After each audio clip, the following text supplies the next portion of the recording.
Après 5 mois de bras de fer avec l'opposition et notamment les députés du camp de l'ex-président, l'actuel président Bassirou Diomaye Faye décide de dissoudre l'Assemblée nationale. Le président sénégalais serait-il pris au piège de la démocratie? On en parle dans ce regard sur l'avenir. Et puis, nous irons au Gabon pour parler de cette actualité qui ne cesse de faire couler encre et salive. Le président Oligui Nguema licencie 2 de ses frères de fonctions officielles.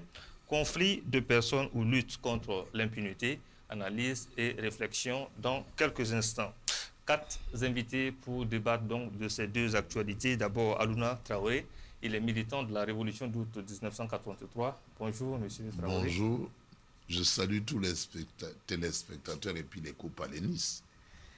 Deuxième invité, Labidi Naba, il est le porte-parole du mouvement pour la cause du Faso. Faso Cause, bonjour, monsieur Labidi. Bonjour Magloire, bonjour à tous.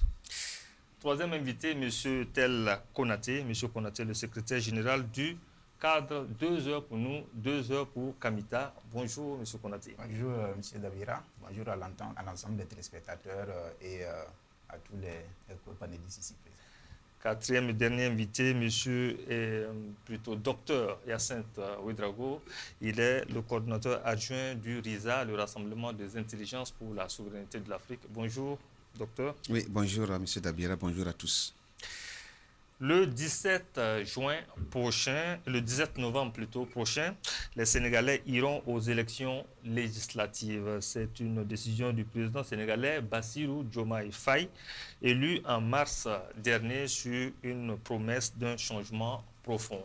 Docteur, je vais commencer par vous. Cette dissolution de l'Assemblée nationale dans un pays qualifié comme une meilleure démocratie en Afrique de l'Ouest vous a-t-il surpris? Merci bien pour la question, mais je pense que ça ne m'a pas surpris et je ne pense pas aussi que ce soit totalement antidémocratique à partir du moment où les dispositions dans la Constitution le permettent. Je pense que même si ça paraît une forme de dictature, mais je crois que la démocratie, elle aussi, à mon sens, consacre j'allais dire, la dictature de ceux qui sortent des élections pour un temps donné, la démocratie consacre la dictature des élus sur la majorité. Sauf que, on n'aime pas peut-être le dire. Au Sénégal, selon la Constitution, l'article 87, plus précisément, précise qu'il devrait 2 ans d'abord de législature pour prétendre à une dissolution de l'Assemblée nationale. Je ne sais pas, peut-être que je ne suis pas informé, mais à la limite de ce que je suis informé, la mesure, il devait attendre 2 mois. Selon ce, peut-être qu'on n'a pas les mêmes sources d'information, parce que je sais qu'il a consulté, le Conseil constitutionnel, il a consulté, en tout cas, assez d'acteurs avant de prendre la décision. Et si la mesure était totalement antidémocratique, on connaît bien le Sénégal dans sa culture démocratique européenne, occidentaliste, là, on allait avoir des tollés. Et je crois qu'il a dû patienter jusqu'à cette heure-là, parce que l'argument avancé, c'est que c'est pour lui permettre d'appliquer sa politique de rupture, parce qu'il a remarqué que depuis donc qu'il est au pouvoir, l'Assemblée, qui ne lui est pas acquise, s'oppose, fait blocus à un certain nombre de décisions. Donc, et moi, comme j'aime le dire, essayer de copier chaque fois le système européen, on voit que même en Europe, ça ne marche pas le plus souvent. Mais eux, c'est leur culture. Ils sont dans ça depuis 2 siècles. Que ça marche ou pas, ils sont condamnés à rester dans ce format. Mais pour le Sénégal, si aujourd'hui ça arrive, alors qu'on sait que c'est l'une des meilleures démocraties, en tout cas en Afrique francophone, alors il faut se poser des questions même sur le reste de la démocratie dans toute l'Afrique. Il faut rappeler que le débat d'orientation budgétaire a été annulé fin juin après donc le boycott des députés de la coalition de l'ex-président Macky Sall. Il y a également la suspension du Haut Conseil des collectivités, aussi des collectivités qui a été rejetée en bloc par les députés de l'opposition. Et Bassirou Diomaye Faye trouve cela inconcevable. Il trouve que c'est de la mauvaise foi qui l'empêche justement de déballer son programme, donc la dissolution de l'Assemblée nationale. Réaction, M. Tel Konaté, est-ce que ça vous a surpris? Est-ce que cela nous a surpris? Fondamentalement, non. Comme disait le docteur, ce n'était pas surprenant parce que déjà, au moment de l'élection de Diomaye Faye, je pense que cette question-là était ressortie, voilà, c'était une élection présidentielle unique. Il n'y avait pas eu d'élection législative et il était clair que le parti au pouvoir à l'époque et qui avait perdu détenait toujours une certaine majorité. Et donc, au sorti de cette élection, il était évident qu'à un moment donné, il y aurait un clash avec le pouvoir législatif parce que, bon, ce pouvoir-là, il a une vision de la gouvernance qui n'est pas le même que le duo Sonko-Diomaye, qui est venu et qui a envie de changer les choses. Mais fondamentalement aussi, je dirais que c'est... en fait, ils ont essayé pendant 5 mois ou 7 mois, disons, de fonctionner dans un modèle où on laisse s'exprimer la primauté du modèle démocratique dans son entièreté. J'ai également lu quelque part, effectivement, qu'il fallait au minimum 2 ans. Mais vous savez ce que sont les textes. Il y a toujours une fenêtre de sortie qui permettent de violer une disposition, et tout à fait légalement et démocratiquement. Et je pense que, en fait, ce qui se passe au Mali, au Sénégal plutôt, c'est exactement dans la même verge que ce qui se passe en France actuellement. En fait. Vous avez une élection législative anticipée, convoquée par un président très démocratique, Macron, dont il sort perdant.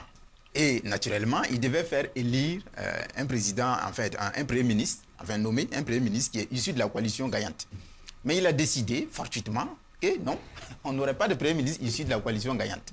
Et Diomaye Faye, même s'il fallait qu'il attende 2 ans, il y a des dispositions dans la Constitution qui permettent. Il suffit juste d'avoir de bons constitutionnalistes qui lisent les textes et qui vont vous sortir une virgule qui dit que, bon, effectivement, au bout de 2 mois, on peut le faire. Et c'est ça la démocratie, en fait. C'est un jeu de dupes dans lequel on ruse avec les principes, on ruse avec ce qui est faisable. Mais c'est aussi, en fait, une preuve de plus que quand on fait un mélange des gens, dans une volonté de transformation d'un pays, on finit toujours par être confronté à un cul-de-sac. Et au moment où on est confronté au cul-de-sac, on est obligé de ruser aussi. Voilà. Et dans la ruse, finalement, en fin de compte, souvent on se rend compte qu'on ne peut pas changer grand-chose et qu'il faut aller frontalement. Alors, monsieur Alouna Traoré, quel est le regard critique que vous faites sur cette actualité? C'est une véritable paralysie législative qui se présente au Sénégal. La démocratie à l'occidental, quand vous voyez le pays dit de la pauvreté souffrir en spectacle désolant à jouer à la démocratie, les questions essentielles sont mises sous boisseau. Et maintenant, on a appris sous nos tropiques que la question essentielle, c'est la question du pouvoir. Et le pouvoir, pourquoi faire? Et l'un des vecteurs de la division chez nous, c'est la démocratie. La fameuse démocratie entre griffes, où les savants hors sol, tous les intellectuels, toute la classe politique confondue, s'offrent à un jeu réel. Bon, si vous êtes président, il faut avoir une majorité mécanique à l'Assemblée nationale pour faire passer comme une lettre à la poste. Dans leur logique, ça peut se défendre. Mais pendant ce temps, les aspirations profondes du peuple sénégalais restent mises sous boisseau. On s'offre un spectacle, on veut faire des changements, mais est-ce que dans la posture des gagnants des élections passées peuvent procéder au changement? Les jeux sont pipés. Suivez mon regard. Après le parcours de Diomaye Faye en Afrique occidentale, il a bien fini par se rendre en France pour présenter le résultat du deal qui a été passé entre eux pour que la France continue de régner sur le Sénégal. Il y a eu un deal? Ah, naturellement. Sinon, on ne peut pas gouverner. C'est quand même le Sénégal. C'était la capitale de l'Afrique occidentale française qui commandait toute l'Afrique de l'Ouest. Là-bas, c'est le précaré, l'un des poumons du précaré français. Ne gagne pas là-bas qui veut. Gagne celui que la France aurait désigné. Pendant que les deux, le Premier ministre et le président étaient en prison, mais il y a eu des souterrains. Donc, concrètement, ce qui se passe au Sénégal, c'est de bonne guerre. Il faut avoir la majorité à l'Assemblée nationale et être président pour faire passer ces mesures. Si en France, on l'a fait comme mon co-panéliste venait de le dire, il est tombé, ils se permettent de ne pas respecter les règles quand ça ne les arrange pas. Donc, encore une fois, pendant que le peuple souffre, les dirigeants jouent à la démocratie. Ouais, c'est... Au nord, on nous regarde d'un autre... ça fait bizarre. Voilà des pauvres qui se tuent à la démocratie et rient parce que c'est la diversion. C'est l'un des vecteurs de la division de nos sociétés.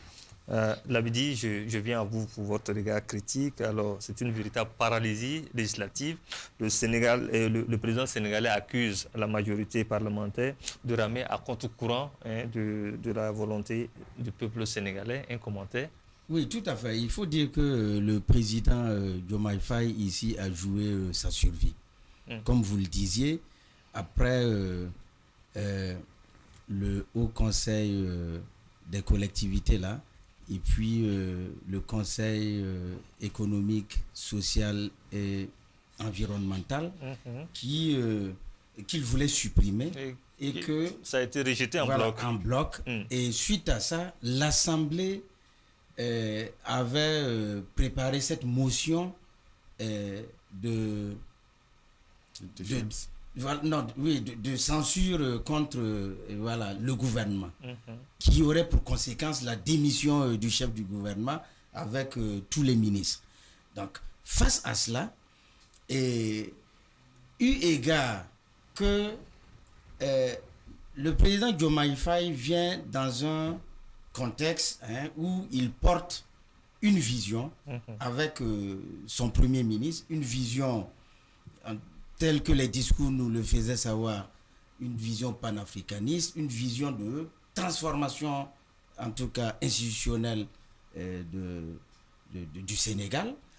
Et comme dans le jeu démocratique, comme dans le jeu des élections, moi je soutiens par exemple que les élections se fassent en même temps, l'élection présidentielle, législative et municipale en même temps. Ici, il y a un chevauchement. Voilà, comme dans beaucoup de pays, même au Burkina, on voit souvent ce chevauchement. C'est-à-dire on fait les présidentielles et puis bon, le mandat, pendant que le mandat des députés est toujours en cours. Donc, face à cela, on a un ancien hémicycle qui n'est pas en phase avec cette vision de transformer le Sénégal. D'où cette paralysie de la gouvernance du président Diomaye Faye. Donc ici, c'est sa survie et il a utilisé des moyens démocratiques, des moyens constitutionnels, parce que, comme vous le disiez, il fallait attendre 2 années, mais comme Konaté aussi l'a dit, toujours dans les textes, il y a toujours une porte de sortie, des failles voilà, qu'on peut des exploiter. artifices constitutionnels qui sont offerts, et c'est ce qu'il a utilisé. Il a consulté le président de l'Assemblée, il a consulté la Cour constitutionnelle, il a consulté le chef du gouvernement. Donc ici, il faut dire que peut-être que le chef du gouvernement et puis la Cour constitutionnelle ont penché pour une réalité d'un blocus, même si l'Assemblée est restée sur son pied. Et puis, bon, la majorité faisant, il faut avancer dans ce sens. Et la Cour constitutionnelle l'a donné le pouvoir, voilà, qu'à partir du 12 septembre, il pouvait justement... Et en même temps, il sauve son Premier ministre. Il sauve son Premier ministre. Et au-delà de ça, il se sauve. Et au-delà de ça, il sauve aussi leur soi-disant vision. Je dis soi-disant parce que après, bon, leur démarche CEDEAO-distique, donc en phase avec la CEDEAO pour justement tirer la US dans la CEDEAO, bon, m'a mis personnellement dans une situation où bon, il y avait un doute qui était posé sur vraiment la détermination de ce binôme-là à conduire les choses vers un véritable panafricanisme. Alors, docteur... Mais ça, ce n'est qu'un point de vue. Un point de vue personnel. Voilà, je pense que ici, il fait un jeu qui est normal. C'est la démocratie qui le consacre. Et puis, ben... En tout cas, il a dit clairement, il dit que l'heure était venue d'ouvrir une nouvelle temporalité de son quinquennat. Un commentaire, docteur? Oui, je crois qu'il a été élu sur la base d'un programme. Et à un moment donné, il ne pouvait plus déballer son programme. Il était de bon ton. Je crois que le compteur déjà avance et c'est déjà près de 6 mois qui sont passés. Et je crois que d'ici là, qu'on commence à faire le procès donc, de sa magistrature. Donc, il fallait quand même qu'il trouve les voies et moyens pour commencer à déballer son programme politique. Parce que les Sénégalais, la jeunesse sénégalaise l'attend. Et quand on sait aussi que certains engagements vis-à-vis de la France peuvent aussi être des entraves, il faut quand même qu'il trouve le temps d'aller vite. Et je crois aussi savoir qu'il peut même être sous la pression, non seulement de son parti, mais aussi du Premier ministre. Quand on sait que jusqu'à récemment encore, il était à l'ombre de son Premier ministre. Et je sais que jusqu'à présent, il le considère comme son mentor, même si officiellement c'est lui qui est le président de la République. Donc, parce que Sonko aussi joue sa survie politique dans cette affaire. Et tout le monde connaît ses ambitions politiques. Donc, l'un dans l'autre, ils doivent rassurer les populations, la jeunesse sénégalaise et même le reste de l'Afrique où des gens ont cru en eux. Et pour déballer cette politique donc, de rupture-là, il faut avoir les coups de franche pour travailler. Et le principal obstacle étant l'Assemblée nationale, il faut trouver les voies et moyens donc, pour la mise en place d'une représentation nationale qui lui soit acquise. C'est vrai qu'il joue gros. Ils vont aux élections le 17, mais rien ne dit qu'il aura la majorité. Mais je pense que plus ça sera tôt, plus le parti au pouvoir a l'avantage de remporter. Parce que si les échéances sont retardées pour attendre encore 1 à 2 ans, la confiance qu'ils ont, cette confiance qui a permis leur élection, va s'effriter au fil du temps. Et on risque d'assister à un équilibre de force, si bien que si les élections pour les députés auront lieu dans 1 an ou dans 2 ans, et ils ne partent pas avec tous les avantages. Mais à l'heure où on se trouve, je crois que l'opinion, même si elle commence à douter, ils ont en tout cas l'avantage de l'opinion. Mais il faut aller vite pour se réserver en tout cas une assemblée acquise avant que les choses ne soient un peu tard. En tout cas, le 17 novembre, c'est à côté. Tel qu'on a été, vous regardez, vous suivez bien l'actualité politique au Sénégal. Est-ce qu'il y a de fortes chances à ce que Bassirou Diomaye Faye et son camp puissent avoir une majorité à l'Assemblée nationale? Effectivement, je crois qu'il y a de très fortes chances. Parce que, en tant qu'observateur depuis la zone de l'AES, on a souvent une perception un peu cassée par rapport à ce qui se passe au Sénégal. La déception des populations de l'AES par rapport à Diomaye Faye n'est pas égale à la perception du peuple sénégalais par rapport à ces deux leaders. Vous savez, on dit souvent que le peuple enfante les leaders qui les ressemblent. Diomaye Faye est à l'image de la société sénégalaise qui n'a pas besoin d'un homme comme les leaders de l'AES. Ils ont besoin d'un homme accommodant qui sait faire les choses avec une certaine, souplesse. Voilà, on va dire ça, une certaine souplesse, une certaine modération. C'est la société sénégalaise qui est comme ça. Et assurément, jusqu'à présent, ils bénéficient d'une bonne cote. Et je pense que c'est au regard de tout cela qu'ils ont décidé, certainement, en tout cas, et ils ont pris aussi le temps de montrer au peuple que voilà ce que nous avons essayé de faire, voilà jusqu'à quel point on nous a bloqués dans notre volonté de faire des réformes. Et voilà, donc logiquement, nous allons devoir casser cette structure et la refaire. Et effectivement, à l'intérieur du Sénégal, en dépit de tous les contretemps qu'ils ont pu causer par rapport à l'AES, notamment par rapport à l'Ukraine et par rapport à leur déclaration avec l'Union européenne, qui fait que les gens de l'AES sont assez déçus par rapport à leurs attentes, il y a que le peuple sénégalais qui les a votés n'a pas exactement les mêmes attentes que les peuples de l'AES. Donc du coup, il y a une bonne popularité en tout cas du duo toujours au Sénégal et ça fera certainement qu'ils parviendront en tout cas à atteindre leur but. Mais je pense fondamentalement que le plus gros problème de Sonko, ce n'est pas l'Assemblée nationale. C'est comment on appelle ça, c'est leur prétention ou en tout cas leur promesse. Au regard du rythme à laquelle ils vont. L'Assemblée pose problème. L'Assemblée pose problème, mais le problème pour l'exécution de ce qui a été prédit mais en fait, ce que j'essaie de dire, la population. C'est que l'Assemblée pose comme problème est très peu de choses par rapport à ce que la configuration globale géopolitique, économique et sociale du Sénégal pose comme un autre problème et par rapport à la qualité de leadership de Diomaye et accessoirement de Sonko. C'est-à-dire que je me rends compte que les promesses qu'ils ont faites à la jeunesse sénégalaise, quand on les compare à ce que l'on a la perception qu'ils seront capables de réaliser, on se rend compte qu'ils seront une déception au bout des 5 ans, à tous les coups, quelle que soit la nature de l'Assemblée. Parce que cette jeunesse-là a été capable de se donner à mort contre un régime pour que ces deux-là viennent. Vous pouvez imaginer à quel point cette jeunesse devait être déçue, en tout cas devait être désespérée, pour tenter quasiment des insurrections. En fait, les mouvements d'humeur qui ont eu lieu au Sénégal en 2021 et 2023 ont coûté plus de vies que l'insurrection de 2014 au Burkina. Et c'était des jeunes. Et ils ne sont pas sortis pour une gaieté de cœur parce qu'ils avaient envie d'une transformation profonde et réelle. Et ce n'est pas des mesurettes de l'Assemblée nationale qui vont faire ça. Mais tout compte fait, on va observer et on verra jusqu'où ça va aller. Et à supposer qu'ils n'obtiennent pas cette majorité cherchée, mais qu'est-ce qui va se passer? Ils auront toujours l'excuse de dire qu'ils ont essayé et qu'ils n'ont pas pu.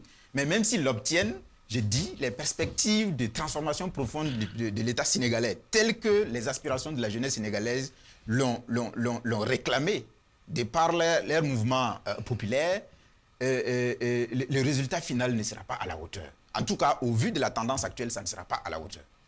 Alors, quelles leçons on tire justement des démocraties qu'on tente d'implémenter en Afrique? Est-ce qu'on dira que c'est pour la plupart, ça nous met dans des débats juridiques, dans des débats de défense d'intérêts des camps politiques, au détriment même de l'intérêt supérieur de la nation, du développement recherché finalement? Ce qui se passe au Sénégal est, selon le narratif occidental, voulu, souhaité.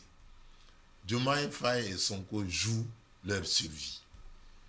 Qu'ils gagnent ou qu'ils perdent, ils auront, au bout de 7 mois ou 8 mois d'exercice du pouvoir, la rançon de la popularité ou de l'impopularité. C'est le test.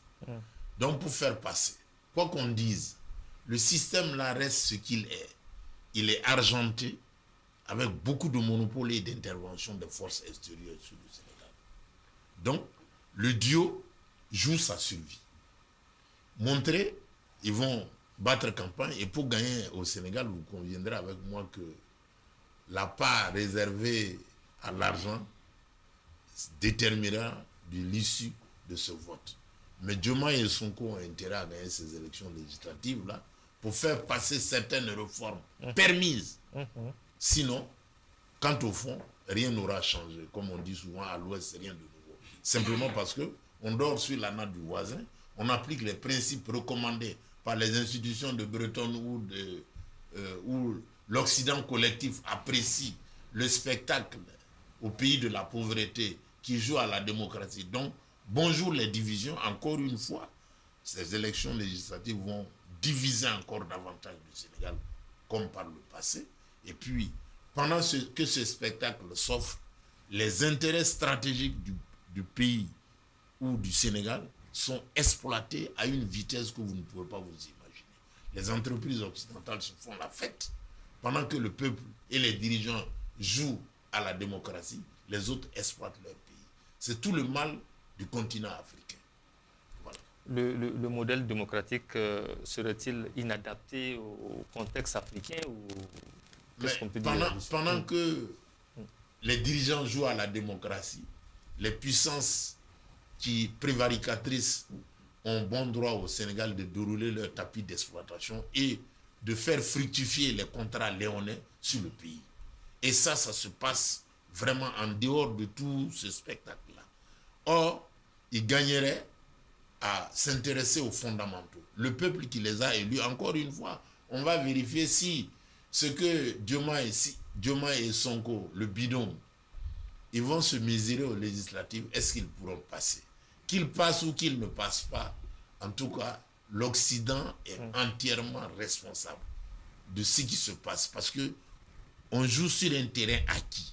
Les données et les manettes, ceux-là, ce ne sont que des marionnettes du système. Ah bon? Ah oui. Le Sénégal, quand même, c'est une pièce essentielle de la France-Afrique. On ne peut pas s'amuser avec le Sénégal. Pour que le Sénégal tombe sur des mains hasardeuses, si ces combines-là sont bien faites, ils sortent avec peut-être une majorité relative, mais en tout cas, toujours est-il qu'il faut qu'on surveille ces deux-là pour qu'ils ne fassent pas aboutir les changements profonds qui les rendraient populaires et qui feraient perdre la France ses acquis au Sénégal. Donc moi, ma lecture, c'est que quoi qu'il se fasse, que les intérêts français soient sauvegardés. Toute cette tambouille-là, c'est pour que les intérêts français soient sauvegardés. Et ben, sinon, ils ne se plaignent de rien. Labdi Naba, à la lumière de ce qui se passe, s'il y a leçon à tirer, ça sera peut-être laquelle? Déjà, la première leçon à tirer ici, c'est que l'arbitrage est donné aujourd'hui encore au véritable dépositaire du pouvoir, qui est le peuple sénégalais. Donc cet arbitrage lui sera donné le 17 novembre prochain. Qui a de regarder s'il poursuit le cautionnement du couple Diomaye Faye Sonko, et aussi voilà, de regarder s'il sauve l'État sénégalais dans le contexte qu'il vit. Parce que le peuple sénégalais, à la différence des autres peuples, est un peuple qui est imprégné de l'actualité sociopolitique du pays depuis longtemps. Parce que dans l'éducation, la langue traditionnelle a été intégrée il y a très longtemps. Le paysan, l'ouvrier, bon, l'étudiant naturellement, un peu partout, chacun comprend. Ils comprennent le jeu démocratique, et puis ils pourront, moi je pense que le peuple sénégalais, ce qui a fait la solidité de la démocratie sénégalaise, c'est que les décisions, les votes ont été relativement les mieux exprimés, dans le sens où voilà, celui qui le fait par conviction et par en connaissance de cause, que dans les autres pays. C'est ce qui a donné cette stabilité à ce pays-là. Et donc, pour ça, le 17 novembre, je pense que ce qui va tomber sera véritablement ce qui viendra de ce peuple-là. Et je pense que le peuple va aller dans le sens de soutenir le chef de l'État actuel et le chef du gouvernement. La tendance, la tendance sera ça, comme les co-panélistes l'ont dit. Non seulement ça survient à un moment où l'élection présidentielle vient de se passer il n'y a pas longtemps, c'est-à-dire que la volonté de tout ce peuple qui était dehors, en train de se battre contre des gaz lacrymogènes, contre des balles réelles pour un leader qu'ils avaient porté à cœur, n'a pas fléchi pour moi. La flamme est toujours là, et il y a beaucoup de chance pour le président Diomaye Faye. Surtout que c'est le camp Macky Sall qui pose problème au niveau de l'Assemblée. Tout à fait. Et je pense que il y a les différentes forces aussi qui constituent ce pays-là, les forces économiques et tout. Il faudra que dans ce laps de temps, un deal puisse être fait. Et c'est là où j'en viens au propos du camarade Traoré. Ici, on a des forces économiques étrangères, françaises notamment, qui sont là, qui sont bien ancrées. Il faudra que dans ce laps de temps-là, un travail profond puisse être fait par le camp Diomaye Faye Sonko pour qu'au 17 novembre, au soir du 17 novembre, le scrutin puisse leur être favorable. Alors, nous allons poursuivre le tour de table avec la leçon à tirer de ces événements-là, justement, au niveau du Sénégal, docteur. Ok, leçon à tirer, moi je pense que le doyen Traoré l'a déjà dit. Tant qu'on va courir sur la route de la démocratie proposée par l'Europe, surtout la France, c'est une perte de temps, et le réveil sera douloureux. Il faut trouver un modèle propre à nos réalités. On ne copie pas, on n'imite pas un système de gouvernance. On doit réfléchir, l'inventer et travailler à avoir son propre système.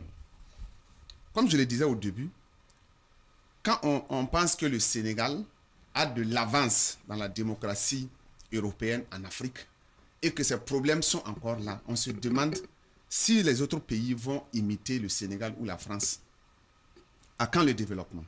Donc pour moi, la leçon à tirer, c'est que avec ce système, on ne pourra jamais s'en sortir. Il faut que les gens soient réalistes, que les gens se réveillent pour comprendre que c'est un leurre dans lequel on nous a engagés. Et comme il a dit le doyen Traoré, quoi qu'il arrive, que ce soit le camp de Diomaye Faye ou le camp de l'ex-parti au pouvoir qui remporte les élections, le débat va se limiter là. Alors que les véritables problèmes restent sous-jacents et n'auront pas de solution. Et c'est là, moi, j'ai même peur pour le duo Diomaye-Sonko. Parce que, comme il a dit le camarade Konaté, ces jeunes qui sont sortis, qui ont donc battu le pavé pour que leurs rêves se réalisent. Aujourd'hui, moi, je suis sûr qu'ils seront dessus. Parce que ce n'est pas par des élections qu'on peut changer, on peut inverser la tendance, on peut imposer une rupture. Le président Diomaye Faye parle de rupture. Mais quelle rupture? La véritable rupture, si elle doit avoir lieu, c'est que Sonko commence à appliquer ce qu'il avait dit contre la France. Parce que je pense que ce qui bloque le Sénégal et qui fait que la jeunesse est en colère, c'est parce qu'il y a des mains cachées qui contrôlent les richesses sénégalaises. Et si le Premier ministre Diomaye Faye, oui, si le Premier ministre Diomaye Faye aura le courage, comme il avait encore un discours musclé, anti-français, il y a de cela 1 à 2 ans, s'il aura le courage dans ce sens-là, je crois que leur pouvoir peut trembler. Parce que entre le discours et la réalité, il y a toujours un fossé. Un fossé. Et c'est là peut-être qu'on les attend. Et moi, peut-être j'anticipe, mais au regard de ce qu'on voit déjà, cette cour qu'ils ont dû faire aux démocraties de l'Afrique occidentale, de la CEDEAO et ses multiples voyages en France, moi franchement dit rien de bon. En fait, ça n'augure rien de bon et on ne sera pas étonné que la jeunesse soit dessus et qu'au soir du mandat du président Diomaye Faye, la population, c'est comme Macky Sall aussi, quand il arrivait au pouvoir, c'était le même enthousiasme qu'on a remarqué. Mais les populations ont vite désenchanté parce qu'on a vu que entre les promesses et tout ce qui se faisait sur le terrain, il y avait donc, c'est pas que le président Macky Sall n'avait pas la bonne volonté, mais il n'avait pas les mains libres pour aller donc à l'action pour une gouvernance de rupture. Même avant lui, quand l'autre aussi est arrivé, le président donc, j'oublie encore son nom, Abdoulaye Wade. C'était la même chose. Quand il devait donc remplacer Abdoul Diouf, c'était les mêmes promesses, le même enthousiasme au niveau du peuple. Mais au bout du tunnel, il n'y avait donc que des déceptions. Donc c'est pour me résumer, je dirais simplement que c'est un perpétuel leurre. Il faudra que les populations il faut arriver à se réinventer, trouver un modèle propre. Se réinventer. Et moi, franchement, je pense que c'est l'AES qui se trouve sur la bonne voie. Quand je vois que quand nous passons par des périodes dures... Il faut une révolution pour l'Afrique. Oui, il faut une révolution. Quand nous passons par des périodes dures, les gens sortent. Je vois des activistes qui disent qu'on vous a dit que le chemin est mauvais. Voilà, vous avez pris, voici des morts, voici des problèmes, vous avez des problèmes d'argent. Mais c'est en passant par le désert qu'on va arriver au vert pâturage. Si les États africains, depuis les indépendances, ont peur de ça, alors que tant qu'on n'aura pas le courage de passer par des périodes difficiles, on ne pourra pas se réinventer. C'est comment je peux dire. On va finir sur la question des leçons à tirer de ces événements-là au niveau du Sénégal. Avec vous, M. Tel Konati. Les leçons à tirer, je disais dans le cadre d'une discussion ailleurs que en fait, les recettes de l'échec sont connues. C'est les recettes du succès qui restent à inventer. Ils sont à inventer pour chacun. On en a parlé beaucoup et on parle aussi souvent ici, mais aussi ailleurs, dans notre pays, en tout cas dans l'espace de l'AES globalement, de la question de la démocratie. La démocratie occidentale, ou plus précisément la démocratie française. Je pense qu'on n'a pas... C'est-à-dire qu'on parle beaucoup de démocratie, mais on n'a même pas pris la peine de décortiquer suffisamment la démocratie, de sorte qu'elle semble être une nébuleuse creuse. Chez nous, ce qu'on appelle démocratie, c'est un plagiat du modèle français. Parce que le modèle français n'a rien à voir avec le modèle anglais. Il n'a rien à voir avec le modèle allemand et rien à voir avec le modèle américain. La démocratie n'est peut-être pas le problème, mais c'est du copier-coller qui pose problème. La démocratie est un problème. Le problème est à plusieurs niveaux. La démocratie est le problème, mais évidemment, il y a la forme. Parce que, vous savez, la démocratie est plurielle. Chez nous, on appelle démocratie ce qui relève de la démocratie libérale. Il y a aussi ce qu'on appelle la démocratie populaire. Mais quand vous dites démocratie populaire, les gars ne savent plus de quoi on parle. Ils ne connaissent que comme démocratie que ce qui vous envoie aux urnes. Et on leur demande, vous faites de la démocratie avec des gens qui font la confusion entre un billet de vote et un billet de banque. C'est-à-dire, quand tu prends un électeur africain ou un électeur de nos pays, si tu lui présentes un billet de vote, enfin un bulletin de vote et un billet de banque, qu'est-ce qu'il va choisir en premier? La plupart du temps, il va choisir le billet de banque en premier. Mais si vous êtes dans un contexte où les gens choisissent le billet de banque en premier, vous n'avez pas encore atteint le stade où il faut passer par la démocratie électoraliste, la démocratie libérale. Parce que dans un modèle de démocratie libérale, tout est mercantilisé, tout est commercial. C'est-à-dire que la voix de l'électeur qu'on achète même est un élément minime, en fait, dans l'achat. C'est-à-dire que dans une démocratie libérale, on vend même un rêve, aussi bien toute la construction, même les programmes font partie de l'entuberie. Il n'y a rien de bon à l'intérieur. Mais globalement, c'est pour dire que depuis les années 90, on nous a vendu ce modèle, le modèle de démocratie libérale à la française, mais c'est typiquement à la française, sans aucune formation, enfin une forme de changement. Vous parlez tantôt du Conseil économique, social et environnemental au Sénégal qu'ils ont essayé de changer.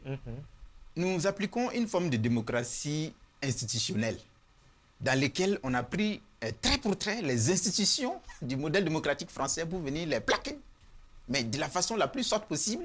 On a Conseil constitutionnel, on a CSC, on a même les médiateurs. Tout ça, ce sont des éléments qui sont engendrés par l'histoire démocratique de la France. On a trimballé ça ici. Elles se présentent aujourd'hui. Mais 30 ans après, on voit qu'elles sont impertinentes. Au Burkina, on les a supprimées. Au Sénégal, ils ont des difficultés à les supprimer. Pourquoi? Parce qu'au début, la chose était faussée. Pourquoi elle était faussée? Parce qu'on n'est pas allé dans l'entre-gens de notre processus personnel pour trouver la solution. Moi, je crois qu'il peut être bien d'appliquer la démocratie libérale à un moment où une société a atteint un niveau d'évolution dans l'éducation, dans l'accès aux ressources et dans les services de base. Mais les leçons, pour en revenir à ça, c'est de dire au Sénégal, je voyais rapidement, le doyen Alouna qui prenait note, vous allez avoir rapidement. 1 minute pour... Oui, c'est pour dire que, vous voyez, je disais que les recettes de l'échec sont connues. C'est les recettes du succès qui sont à déterminer. Pourquoi? Je dirais que trait pour trait, nous avons connu les mêmes choses ici en 2014, après 2014. Pourquoi j'ai fait référence aux jeunes qui sont tombés au Sénégal? En fait, quand il y a eu l'insurrection au Burkina ici en 2014, on n'a pas bien apprécié le sentiment de cette jeunesse qui est sortie. On a rapidement empalé ça et puis on l'a jeté dans qu'on appelle ça, dans le carcan de la démocratie. Ah oui, les jeunes sont sortis pour la démocratie, ils voulaient la démocratie. Donc on a organisé une démocratie qui a permis d'élire des gens. On a dit, ouais, c'est ça la solution. Les jeunes étaient sortis pour ça. On félicite, ouais, le Burkina était un modèle Burkina. Mais on a quand même félicité le Burkina comme étant un modèle. Hein. La jeunesse est sortie, on a fait une élection libre et transparente. Et on a élu des leaders qui n'étaient pas prêts à aller au charbon pour transformer. C'est exactement ce qui se passe au Sénégal. C'est-à-dire, les leaders sortis des élections de 2015 auraient dû comprendre que la jeunesse était sortie pour des désirs extrêmement forts et qu'il y avait un défi à relever. S'ils échouaient, les résultats seraient cash. Et on a vu, c'est cash. Le Sénégal, c'est vrai, ils sont quand même parvenus. Vous savez que les marches qui ont eu lieu au Sénégal en 2021 jusqu'en 2023, si c'était au Burkina, le président tombait. Mais au Sénégal, il y a une armée française qui protège les institutions présidentielles. C'est pas la même chose. Moi, je ne crois pas que la démocratie sénégalaise, sa vivacité, soit liée au fait que le peuple sénégalais soit très bien éduqué démocratiquement. C'est vrai qu'avec le temps, ils ont appris. Mais en réalité, la durabilité de leur modèle démocratique est liée au soutien militaire, en tout cas de l'institution présidentielle. Jusqu'à présent, vous savez qu'il y a plus de 400 militaires français là-bas depuis 1960. Hein.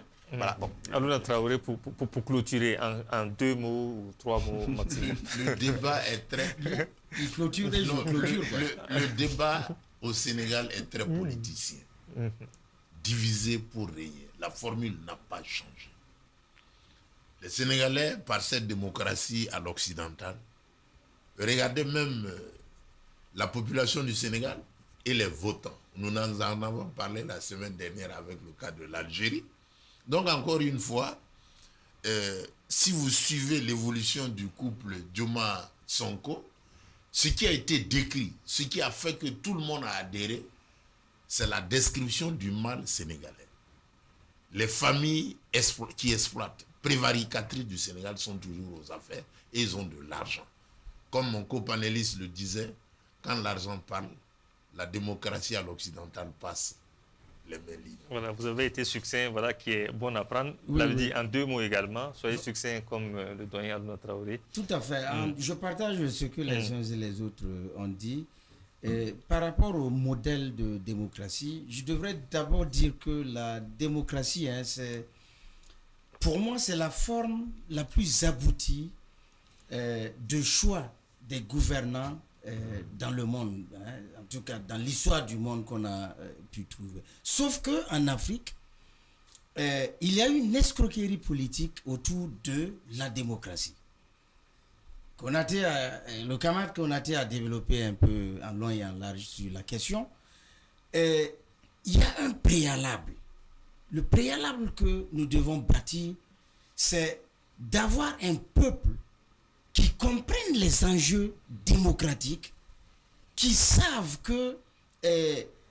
qui savent faire leur choix par conviction, pas parce qu'on les a présenté des billets de banque ou des sacs de riz, ou on les a promis des postes nominatifs quelque part, et aussi, ou aussi que on est des leaders engagés, c'est-à-dire pour parvenir à ça, je donne la solution, pour parvenir à ça, dans nos différents pays-là, il faut des leaders, comme le camarade capitaine Thomas Sankara, ou aujourd'hui, le camarade capitaine Ibrahim Traoré, qui prennent le pouvoir et qui travaillent à sa transformation. Et cette transformation-là doit se faire dans une forme de dictature positive. Et elle doit s'étaler au minimum sur 25 ans, où on apporte l'éducation qu'il faut, qui est imprégnée de nos réalités, de nos valeurs aux jeunes. Parce que là, si on prend le peuple burkinabé, que ce soit au niveau de ceux qui disent qu'ils ont la science infuse, ou bien au niveau des ouvriers ou des paysans, mais on est tous d'abord, comment dirais-je, moulés dans ce système de corruption et de corruptible. Donc, il faut qu'on refasse un autre peuple avec des gens engagés, comme le camarade capitaine, sur 25 ans. Et après, on pourra justement sur 25 ans. Voilà, rentrer dans les arguties et les artifices d'un système démocratique où on invite tous les gens à venir faire leur choix tranquillement. Merci, Labidi Daba. On a moins de 20 minutes pour terminer l'émission. Alors, le deuxième sujet, on va seulement faire un tour de table là-dessus. Nous irons au Gabon donc, où deux demi-frères du président Oligui Nguema sont écartés de leurs fonctions officielles par le président lui-même. Il s'agit donc de Marcel Nguema, ministre en charge du budget, et du lieutenant-colonel Pierre Nguema de la garde républicaine. Docteur, je commence toujours par vous. Regard critique sur cette actualité. Merci bien pour la question. Nous changeons de pays, nous changeons de système peut-être de gouvernance parce que nous sommes avec un régime militaire maintenant. Mais dans le fond, c'est le même contexte, ce sont les mêmes réalités. Au Gabon. Au Gabon comme au Sénégal. Parce que les mesures qui ont été prises, à mon sens, elles sont salutaires. De prime abord, que le président ait le courage de licencier ses deux frères, mesures qui peuvent servir de leçon, d'école, pour que d'autres citoyens se rangent. Je suis d'accord. Ça peut paraître comme assez d'éléments, donc les médias en ont parlé, comme la preuve d'un président désireux d'imposer la rupture, de diriger par l'exemple. Parce qu'on sait qu'en Afrique, le plus souvent quand on est aux affaires, la famille s'invite et c'est l'impunité, c'est le laisser aller, une forme de laxisme en tout cas autour de ceux qui sont, donc le népotisme en un mot. Ça peut paraître ici un engagement pour lutter contre cette forme de népotisme. Mais moi je pense que au-delà de ça, moi mon regard c'est un comportement populiste. C'est du pur populisme. C'est du pur populisme parce que le président Nguema sait que la véritable gouvernance ou la véritable rupture qui soit favorable au peuple gabonais, il faut commencer aussi par s'attaquer, comme je l'ai dit pour le Sénégal, aux intérêts de la France, qui jusqu'à présent demeurent intacts. Sont préservés. Préservés. Et quand on sait que cette même France qui a condamné, qui a combattu, qui était prête même pour accompagner la CEDEAO dans la guerre contre l'AES, surtout le Niger, quand on sait que toute la pression a été mise pour qu'on donne, on éjecte les régimes militaires du Burkina, du Mali. On a vu les sanctions au niveau donc du Mali ou du Niger. Nous avons échappé un peu, mais les pressions sont toujours là. Et que cette même France accueille les bras ouverts le président Nguema en France et que les parrains ou du moins les acteurs de la France-Afrique que sont les Alassane Ouattara et autres aussi approuvent et adoubent même le président Nguema, ça laisse entrevoir que ce monsieur est en mission commandée. En mission commandée. Et si on s'attend à ce que donc des ruptures frontales contre la France s'opèrent, ça sera, comme je l'ai dit, un leurre. Donc pour moi, cette mesure-là, c'est pour endormir le peuple pour encore quelques mois. Et ce qu'il fait paraît bien. Un discours musclé, appeler tout le monde donc à des réformes profondes, les interpellations, c'est bien. Mais je crois que jusqu'à présent, en Afrique, pour qu'un dirigeant nous prouve qu'il est sérieux, qu'il commence donc à s'attaquer aux intérêts des Occidentaux, parce que c'est là que nous sommes tenus en esclavage depuis des siècles. Les questions de népotisme, là, ce sont des questions entre nous, Africains. C'est grave, mais ça peut se gérer. Mais qu'est-ce qui bloque l'Afrique? Ce n'est même pas depuis les indépendances, depuis 4 siècles. Quelqu'un a dit, Joseph Kizerbo a dit, notre malheur a commencé depuis le jour où notre route a rencontré celle de l'Occident. Et tout dirigeant qui ne va pas travailler à désaxer cette orientation-là, à mon sens, n'est pas dans la lutte véritable pour que nous soyons affranchis. En tout cas, certains y voient un début de lutte contre l'impunité, tel qu'on a dit. Oui. Pur populisme. Bon, j'aime pas le mot populisme. Pour moi, ce mot-là est collé au jargon communiste qui aime affibler tout ce qui ne leur convient pas de populiste. Donc, j'évite d'utiliser ce mot-là. Mais vous aimez quel qualificatif? Je dirais que c'est une cour assidue au peuple. C'est cela. Mais tout compte fait, pour poser dans la même direction que le docteur, je dirais ce propos de Cabrel, qui disait que les Occidentaux ont l'habitude de dire que c'est eux qui nous ont fait rentrer dans l'histoire. Mais nous devons faire la preuve qu'ils nous ont fait sortir de l'histoire pour nous faire rentrer dans l'histoire, dans une autre histoire derrière eux, à la dernière place. Histoire. Ouais, à la dernière place, avec précision. Et quand je regarde en tout cas ce qui se passe au Gabon, je suis perplexe, en tout cas beaucoup perplexe. Mais je suis globalement en tout cas dans l'idée que, vous savez, il y a 2 niveaux d'analyse des problématiques de souveraineté dans nos pays. Vous voyez, dans un pays comme le Sénégal ou le Gabon, la simple évocation de la souveraineté, c'est déjà une révolution. Parce que c'est des pays pour lesquels la notion de souveraineté a toujours été problématique. Ils ne l'ont jamais envisagé de façon sérieuse. Et Oligui Nguema, je pense, le prototype des leaders, un peu comme Sonko d'ailleurs, mais lui, il parle de souveraineté sérieusement. Bon, je ne sais pas si c'est sérieux. Mais Oligui, lui c'est-à-dire que il contourne la question de la souveraineté internationale et il essaie de s'attaquer aux mesurettes, aux petites problématiques intérieures, mais il prend quand même la peine d'essayer d'être en bonne entente. Je pense qu'il est le seul dont le coup d'État n'a pas dérangé personne. Comment on appelle ça? La francophonie est partie l'adouber, il est même invité aux réunions, il participe aux réunions internationales, il n'y a aucune sanction contre lui, et il n'y a jamais eu de volonté même de le déplacer. On a même envie de lui donner 7 ans ou 10 ans dans son pays parce qu'on sent qu'il est vraiment à la bonne place. Donc, bon, je ne sais pas, les raisons de limogeage de ces frères-là, ou bien c'est simplement parce qu'ils sont des frères qu'on les a limogés. Et vous savez, c'est-à-dire, c'est une façon d'analyse quand même qui est un peu problématique. C'est vrai qu'il y a les questions de gabegie en Afrique. Mais ce n'est pas parce qu'une personne... Même dans ce cas aussi, il y a des questions de gabegie.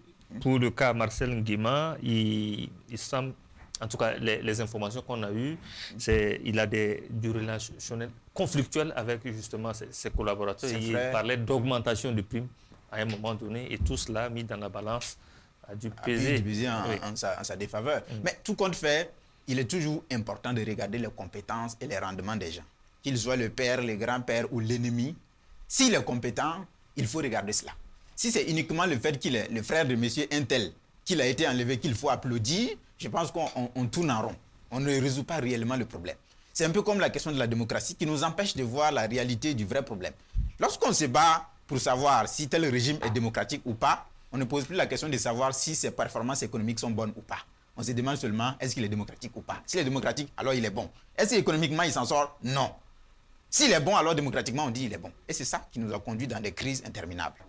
Le premier validateur, je pense qu'on l'a une fois décidé ici, un régime politique pour qu'il soit pertinent et durable et qu'il installe la stabilité dans un pays, il faut qu'il soit économiquement viable. Il faut qu'il parvienne à produire de la croissance économique. Vous voyez le modèle de l'Algérie dont on a parlé la dernière fois. Démocratiquement, l'Algérie, il est bancal devant le Sénégal. Mais l'Algérie, c'est la 3e économie en Afrique.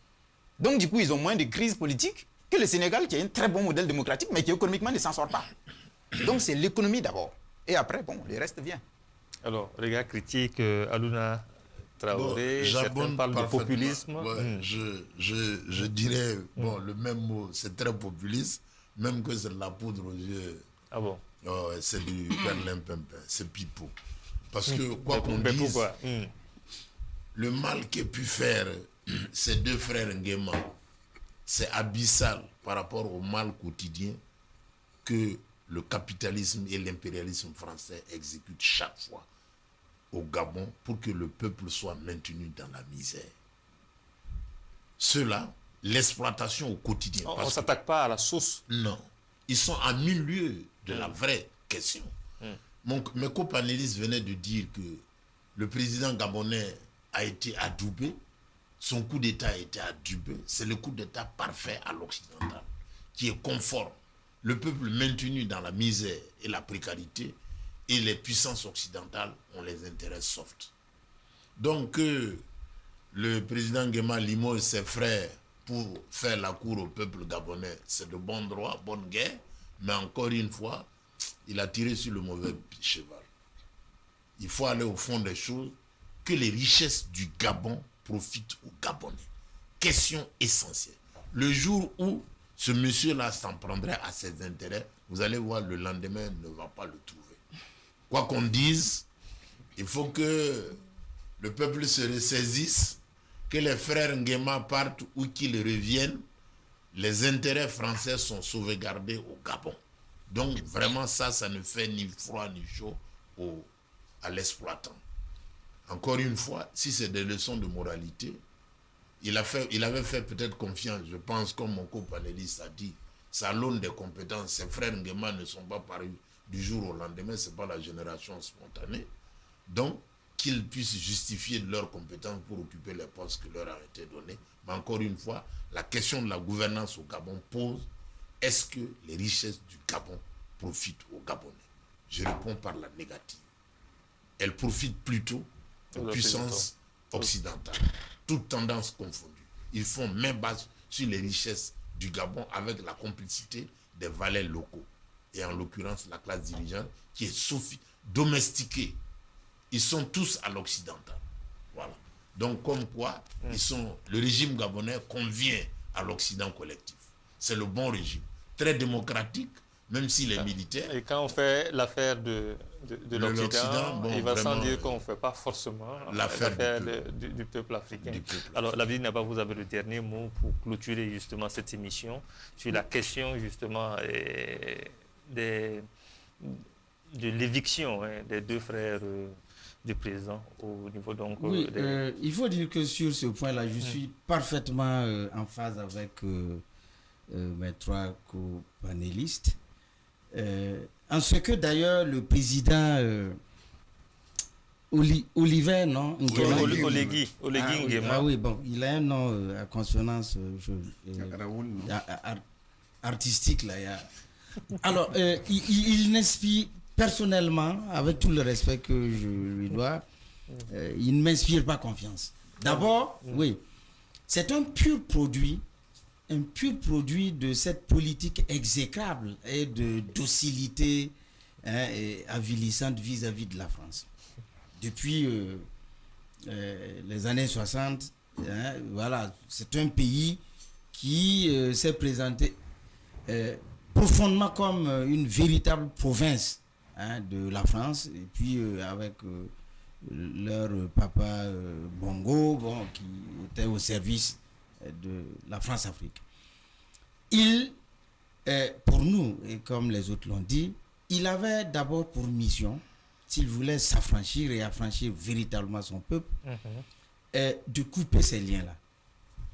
Et donc, venir avec des décisions qui pourraient paraître comme des décisions et des actions révolutionnaires ne participent qu'à quelque part, hein, parce que l'impérialisme aussi, c'est ça, hein, c'est cette capacité de voiler les gens, de les tromper et puis les amuser pendant que un grand subterfuge s'organise, hein, un grand complot s'organise pour permettre un gros pillage.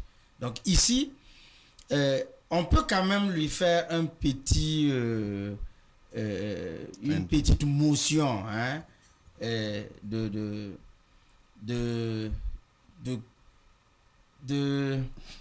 qu'est-ce que je dirais, on peut lui donner le préjudice, hein, du doute, c'est ça? Hein? Voilà, l'accorder le préjudice du doute, Le bénéfice. voilà le bénéfice du doute. Bon, le temps de voir véritablement ce que ça va donner et surtout ce que ça va donner dans les rapports avec la France et l'Occident exploiteur. C'est tout. Sinon, en faisant ça, bon, je pense que c'est tout simplement un blanc-seing qu'il se cherche, voilà, pour consolider lui-même sa position à l'intérieur du pays afin de mieux servir la France exploratrice. Ça sera donc le dernier mot. Merci, Lavidi Nava, d'être passé. Merci. Je rappelle que... Magloire. Camarade Magloire. Camarade Magloire. Voilà, merci. Merci. Je rappelle que vous êtes le porte-parole du mouvement pour la cause du Faso Cause. Merci à vous, monsieur docteur Hyacinthe Ouedraogo, d'être passé également. Merci. Vous êtes le coordinateur adjoint du RISA, le Rassemblement des intelligences pour la souveraineté de l'Afrique. Merci à vous, camarade Alouna Traoré. Merci, camarade Dabira. Militant de la révolution d'août 1983. Et enfin, merci à vous, M. Tel Konaté. Vous êtes le secrétaire général du cadre. 2 heures pour nous, 2 heures pour Kamita. Merci d'être passé. Merci à vous, fidèles téléspectateurs, pour votre constante fidélité à cette émission Le Regard sur l'avenir. Et à très vite avec d'autres sujets de débat d'actualité.